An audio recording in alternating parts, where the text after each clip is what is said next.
যুগপৎ আন্দোলনের মধ্য দিয়ে আবারও উত্তাল দেশের রাজনীতির মাঠ। নির্বাচনের আগে বিভিন্ন রাজনৈতিক দল আন্দোলনের ডাক দিচ্ছে, ফলে রাজপথ উত্তপ্ত হয়ে উঠছে। বাংলাদেশ জামায়াতে ইসলামী ইতিমধ্যে 4 রাজনৈতিক দল নিয়ে 5 দফা দাবিতে আন্দোলনের ঘোষণা দিয়েছে।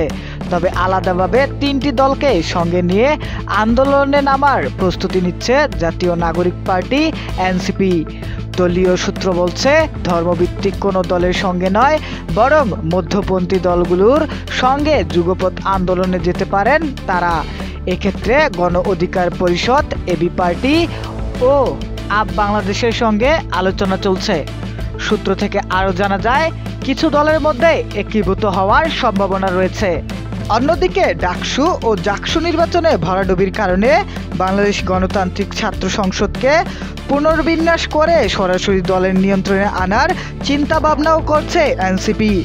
একদিকে নির্বাচনের আগে জুলাই সনদ বাস্তবায়ন, সনদের আইনি ভিত্তি দিয়ে নির্বাচন আয়োজন, লেভেল প্লেয়িং ফিল্ড তৈরি এবং আওয়ামী লীগের সহযোগী সংগঠনগুলোর কার্যক্রম নিষিদ্ধের দাবিতে জামায়াতের সঙ্গে একমত এনসিপি।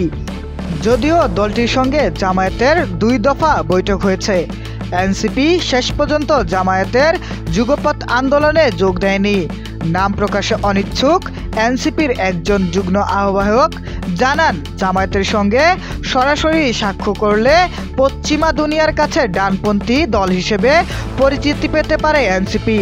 রাজনৈতিক মহলে শোনা যাচ্ছে, এনসিপি মাহমুদুর রহমান মান্নার নাগরিক ঐক্য ও জোনায়েদ সাকির গণসংহতি আন্দোলনের সঙ্গেও আলোচনা চালিয়েছে।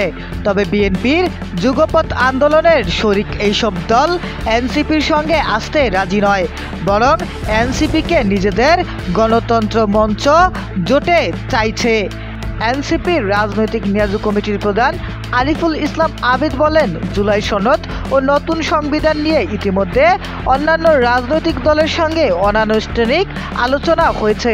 তিনি জানান, এনসিপি কেবল উচ্চকক্ষের জন্য পিআর পদ্ধতিতে নির্বাচনের পক্ষে। এছাড়া জাতীয় পার্টির সাংগঠনিক কার্যক্রমের স্থগিতের দাবিকেও সমর্থন করেছে এনসিপি।